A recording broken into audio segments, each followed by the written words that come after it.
This is the Collector Car Podcast, the home for the auto enthusiast. Join Greg Stanley as he applies over 25 years of insights and analytical experience to the collector car market. He will interview the experts and throw in some fun stuff as well. Well, today we have a special guest, Tim Suddard. Tim, how you doing today? Very well, thank you. Awesome. Well, you are steep in automotive industry in numerous ways. Could you just kind of give our audience an overview of everything that you're involved in? Wow. I hope this is a long podcast. Yeah, I'm the publisher, co-founder, co-owner of Classic Motorsports Magazine and Grassroots Motorsports Magazine, and of course our websites and an event company that kind of goes with that. That's a lot of stuff. So you're pretty much involved in all sorts of automotive events around the country and the world, I would imagine. Yes, we put on events from our $2,000 challenge, which started 20 years ago. We just had our 20th anniversary, where we show people that you can go racing and have fun in our world for low dollar. We use a $2,000 figure.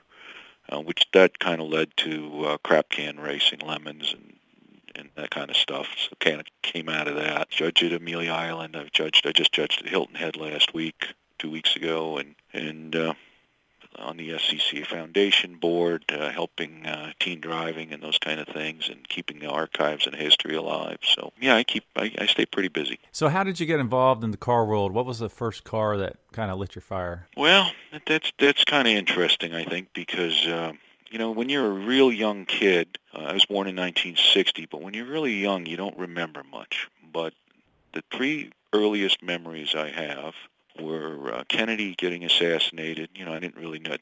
Almost 4 years old, I didn't know what that was about, but I knew it was a big deal to everybody. My grandfather passing away. My dad was a Ford dealer, and he took us in April of 1964 to show us something called the Mustang, and everybody was all excited about the Mustang. And honestly, what I remember of it is, what's the big deal? It's a car. But why is that one of the three earliest memories of my life? Obviously, it had some effect on me. I have two Mustangs today, and I've restored probably a dozen Mustangs over the years. So I was obsessed with Mustangs and fixing up cars when I was a teenager, working in my dad's Ford dealership. So I would say that is certainly the earliest, one of my earliest memories, period, and certainly my earliest car memory when I was just turned 4 years old. Now, what Mustangs do you have today? Because I'm a big Mustang guy. I have a 67 GT350. Nice. I started our company by selling a 66 GT350H that I had fixed up in high school and actually college. And for 30 years, I complained to my wife that the company owed me my Shelby back. And finally, when the prices dipped, she says, "I'm tired of hearing about you bitching about your Shelby. Why don't you just get another one? They're certainly not going down in value." So I did. That's awesome. Well, I went to the 1994 Mustang unveiling. It wasn't nearly as impactful. I was a little disappointed. Yeah. Well, that's awesome. So how'd you get into the business you're in now? How'd you start it? Like I said, I grew up in a Ford dealership, and I watched Ford reps come in and tell my dad that if he wanted the four-wheel drive trucks that were keeping us alive, we were in cranberry growing country in southeastern Massachusetts, that he would have to take 5 of these Pintos for every truck. The Pintos that blew up. And, I watched him deal with that and trying to sell somebody else's product, which was very bad at the time, much better today. But I said, at that point, I will own my own business, and I will not be forced to sell crap if I don't want to. And at least, if I own my own business, I can fix the crap and make it better. I had to make that decision when I was about 19. 5 years later, I literally woke my wife up in the middle of the night. I had gotten into SCCA autocrossing and fixing up a 240Z Datsun and was trying to learn about it. There was no internet at the time. There was no real magazines at that time for that kind of stuff. And I woke her up in the middle of the night and said, "Well, tomorrow we're going to start a car magazine about fixing up crappy old Z cars and stuff like that, something for the everyman." The new car magazines, every month they would tell you how fast your new Ferrari or Porsche would go, and it's like, how does that help a broke-ass kid with a 240Z that he's trying to fix up? She told me to go back to bed. She said, "You're an idiot. Go back to bed." Next morning, I got up. I said, "No, I'm serious. We're going to do this." So, with no money, I was 24 years old. we were in a rental house, and in the Florida room, we started Motorsport Marketing Incorporated 35 years ago. Got started, and it was easy. Not. Yeah, You know, yeah, I go to press launches, and people would snicker at me and laugh and say, "There's that stupid kid that thinks he's going to start a car magazine." And the people that are still alive that are in that, most of them subscribe to our magazines now, so that's kind of neat. You have so many news stories and so many cool barn finds and so many cool personal stories. How do you stay on top of it all? Well, you know, that's a good question. I all through my years, people are like, "Aren't you going to run out of stuff to write about or stuff to Right. say?" And it's like, of all the changes in the technology and all the changes in the world, that's never been never been an issue. I've been writing columns in 2 publications for 35 years and never had nothing to say. And I always said that if I ever ran out of things to say, I'd quit. But as far as how to choose and what to do, I mean, we kind of come up with a plan for the year as to what, you know, we do market research. We do a survey every couple of years to see what our readers want. And, you know, we try to give them what they want, but I mean, you know, something, you know, when an Enzo Ferrari or a Carroll Shelby dies or something like that happens, or a new C8 Corvette is launched, you know, there's game changers that throw you off your plan, and you have to cover that kind of stuff. But you know, we kind of have a mix. And one thing I've always thought is, you know, while most of our readers might be doing mild modifications on Miatas or Z cars or old Porsche 911s or just restoring cars like that, you know, it gets a little boring if that's all you write about. I mean, how many? Right. And I think, and I don't want to name any names, but there's one very famous old magazine that has told you 980 million times how to rebuild a small box Chevy, and I think we get that now. So Right. Move on. So, you know, we try to throw some wacky stuff in there. We did the most famous thing we ever did was putting a rotary engine in a Spitfire, and then a few years back we found an old Lotus Elan that was literally broken in half and left in a field for 50 years, and I called Bill Warner at Amelia Island. I said, "I got a publicity stunt for you. I'll have this on the lawn at Amelia in a year and a half."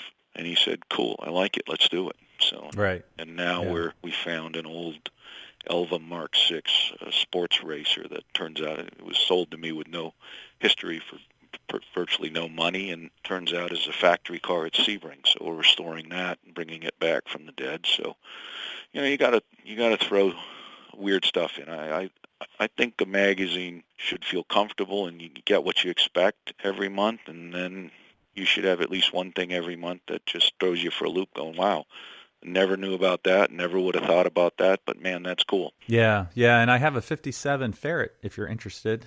We can talk about that later. So that's an oddball British racing car. I did a Tornado Typhoon, and I still haven't met anybody that's ever heard of that. So. Yeah, looking at your website, you are definitely covering a lot of the modern stuff as well as the older stuff.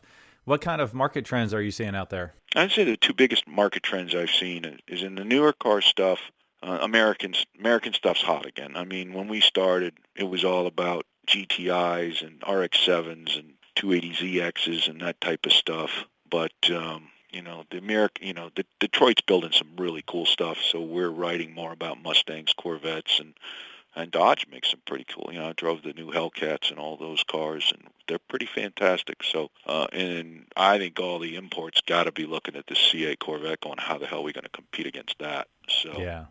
So that's certainly a trend for newer stuff. Is American performance is definitely back. As far as the older cars go, is you know, while the British and the older stuff from the 50s and 60s have certainly come up in value and enjoyed a new heyday, a new respect. And you've got a whole generation of people now that, you know, they don't know, or they've forgotten the horror stories about stuff like Fiats and Triumphs and MGs and how unreliable they were, which by the way is mostly due to neglect and not really, you know, most of them were pretty well screwed together, especially in the 50s and early 60s. But you've got a whole generation coming up that thinks an E30 BMW or a Whirly Rabbit GTI like the one I'm playing with right now is super cool, or Porsche 944s, and, you know, even the 986, the early Boxsters are starting to be considered collectible, and why not? They're fantastic cars. I've got one of those too. So, you know, that trend is a move, I wouldn't say away from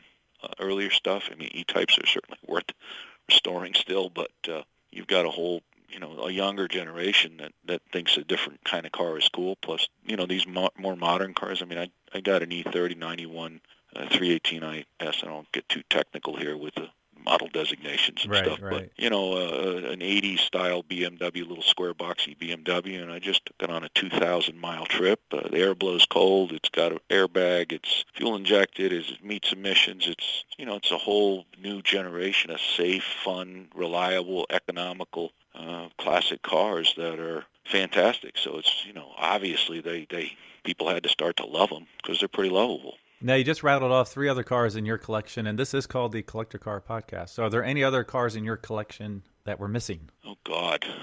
A gentleman doesn't talk about how many cars he has. You don't have to. That's for sure. But I'm no gentleman, so I'll tell right. you. Okay. All right, go ahead.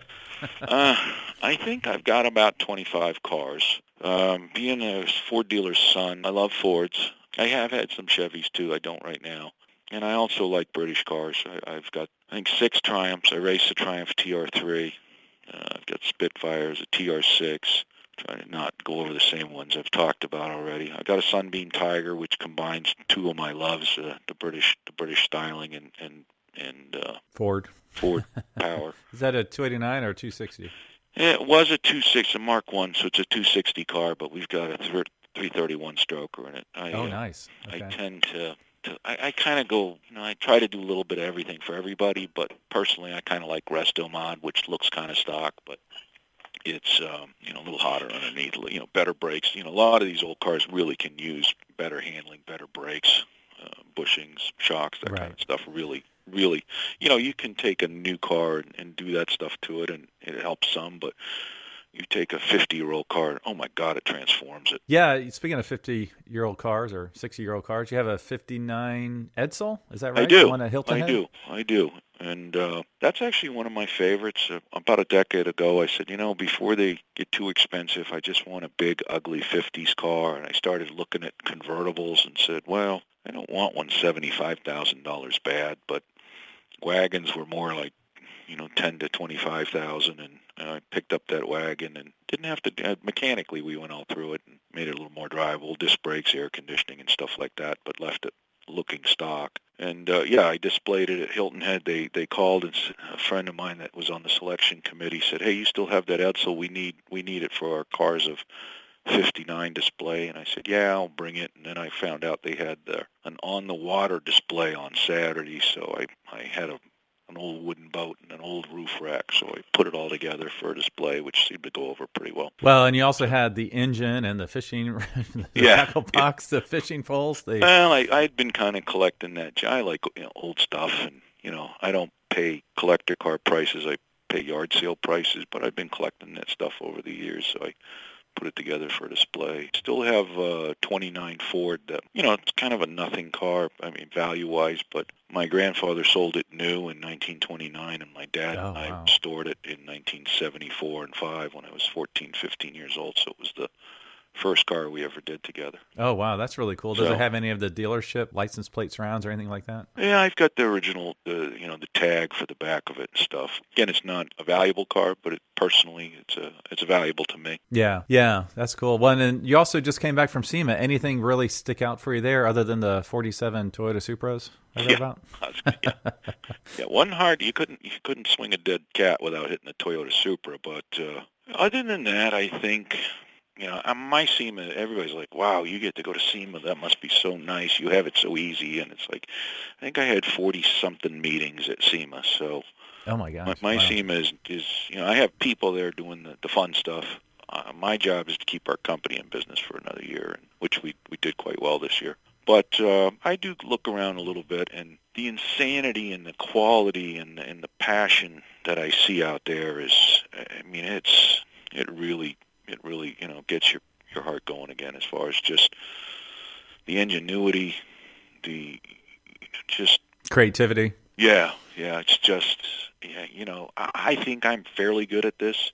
I've restored over 50 cars personally, and I go out there and I go, man, I'm a hack compared to some of these people. Just the craftsmanship and the thought and what they put together the different combinations of new and old and modernizing and the way they do it. I'm never not surprised by, the ingenuity of people Right. and the heart and the soul of the car hobby. That's really cool. Yeah, I imagine you're always super busy, running to as many meetings as you can. And I read that if you walk the entire thing, it's like 15 miles. I mean, it's just ginormous. Yeah. I went back and forth several. Thankfully, I'm kind of in a senior position in all this, so I got more and more people that are willing to come to my booth for a meeting, which good. does make it a smidge easier. But I still get around there pretty good. The big change over the years, I think, when we started, I went to the SEMA show in '85 for the first time and met guys, interviewed Carroll Shelby and met David E. Davis from Car and Driver and all these legends, and was as a 25-year-old kid, I was just in awe. I was blown away. But trying to sell sports car racing and classic sports cars and anything, like that, was, people looked at me like I had three eyes or something. Today, three-quarters of that show is sporty car type stuff, or with the Optima Street Challenge and all that, has just changed the whole industry. And it's kind of come our way, Used to be, if you didn't talk about drag racing or stock car racing, people didn't even know what the hell you were talking about. Right. Now they're drifting in the parking lot. Yeah. So it's it's a brave new world. Well, before we get to my little keep, cash, or crush game, are there any events you have coming up that you would like to share with our listeners? We do a series of classic sports car tours in our spare time. We're doing one called our Orange Blossom Tour in and around Amelia Island time. And we do one at Tail of the Dragon called the Smoky Mountain Tour, and we've added a third one out west in wine country called the Golden State Tour in October. So we're pre-driving those and organizing those, and it's a lot of fun. I mean, that kind of started with, it's so mad at people saying there's no good roads and no cool places to see in Florida, and it's like going to L.A. and then saying California is ugly. Well, you haven't seen much of California if you go to L.A. Same with Florida. You go to Disney World, you've not seen Florida. Yep, for sure. Well, as I mentioned, I'd like to do a little game at the end called Keep, Cash, or Crush. So this is where I pick out three cars, and you tell me which one you want to keep, which one you want to cash, and which one you want to crush. All right. My goal is to make it as hard as possible.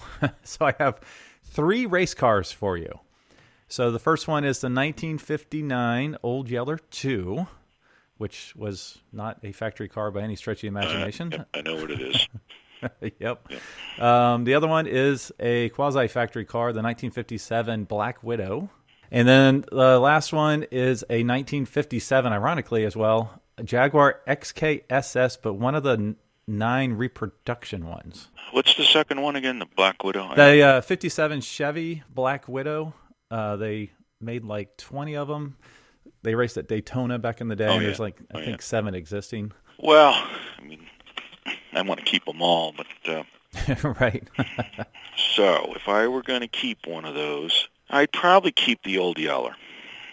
Oh, nice. Okay. From a value standpoint, it's probably where it's at. I don't see that car going up crazy in value. I know the car. I know the owner. Nice guy. He's one of our subscribers. I guess if I had to crush one, I'd crush the Chevy. Right. I already told you I'm a Ford guy. Plus, right. NASCAR is certainly, I don't know if decline's the right word, but certainly not as hot as it was a decade ago. I think they priced themselves out of their own market, so to speak, from a going to the event thing. But we don't need to get into all that. Right. And then we got to cash one in. out. Huh? Cash in the Jag. Yeah, I guess you got to cash in the Jag. I've never been a replica guy. I mean, I'm not saying I hate them. I just, I'd rather have a real Sunbeam Tiger than a fake Cobra. Right. Not saying that the kits are not better than the original and they're not amazing in the way they've been sorted, but just, personally, I'm more of a original car guy than a kit. And I get it. I mean, if you're never going to own a 550 Spider or Cobra or something. So I get why they do it, and it's good that they give people a chance to experience it. But so I know there's been a lot of fuss about that XKSS, and they did a beautiful job, but it is what it is. It's not a bad one to cash in because I think they were like $1 million sticker for the fake one. And who knows how time treats something like that. I mean, certainly though kits or replicas or whatever you want to call them have developed a market value of their own. I think Haggard even has them in their evaluation guide, but that you were talking about earlier. But there's definitely a street value for a used Cobra or 550 Spider or 356 Roadster or something like that. So yeah, I had never seen one in person, and then 2 weeks ago I saw 3 of them in person. I saw a replica, one of the 9 replicas in Fort Lauderdale, and then I saw 2 of the real ones up in Canada. So it was kind of nuts to go from 0 to 3 so quickly. Now, originally, before I knew you were a Ford guy, that third car was going to be a 65 GT350R model without the engine or transmission. Would that have changed which one you would have cashed and which one you would have kept? Well, I mean, everybody's fighting over these cars that are fully appreciated. Right. I love Shelbys, but I mean, they are what they are. That R model, even without the engine, is probably a $500,000 car, maybe more. Yeah. But if you want to make money at this, you have to look to the future. It's your 40 to 50-year-old guy that's coming in. He's starting to get money, and you got to think about what he likes. You don't think about what the 80-year-old guy likes. I mean, right. Now that doesn't mean the younger generation doesn't like Duesenbergs and doesn't want one someday, because they get into the hobby, they learn, they see stuff like Jay Leno's Garage and that kind of stuff. And I actually went for he took me out to lunch in a Duesenberg a couple months ago, and it was an amazing car. That's probably another podcast for another day, but it was a pretty neat adventure. But you look at something like an early Dodge Viper, and it's a pretty terrible car in a lot of ways. But so was the original Cobra, and the Viper is certainly the Cobra of the '90s. And your 40-year-old guy probably has more respect for a Viper than he does for an original Cobra, because that's his time period. So right, yeah. So if you want to, and I don't like people just thinking about the money and all this. You should get what you love, and you'll do fine. And if not, you've got the car, so what? But trying to buy fully appreciated cars, competing with everybody who wants them and is willing to pay for them, and doesn't make sense. I mean, I just picked up this Rabbit GTI for $2,000, and it's an iconic car. I mean, you'd say, why bother? But it's an iconic car. It changed the world in 1983 when it came out. It rebooted performance. Right. And there's a whole generation of people that was the coolest car you could have as a 20-something-year-old in the 80s. And a lot of us, even me, couldn't afford one then, so that's why I got it. Ironically, the first car I shared with my sisters was on Jay Leno's Garage not too long ago, or one of his specials, 1986 Chrysler Laser Turbo. Yeah, I did see that. Yeah. You never see them, it's just they kind of blew up and rusted away. So when you do see one, it's kind of cool. So, well, thank you so much for your time today. What's the best way for our listeners to learn more about you and your businesses? Well, our website, if you're cool, you don't even have to say that anymore, but classicmotorsports.com and grassrootsmotorsports.com, depending if you like the older stuff or the newer stuff. And, we've got real good content on the site. It's easy to get a subscription or a sample from there and learn all about us and what we do. So I hope everybody likes it. Yeah, thanks for your time today, Tim. Thanks for listening to the Collector Car Podcast. Don't forget to give us a nice rating on iTunes, and be sure to follow us on Instagram and everywhere else at the Collector Car Podcast.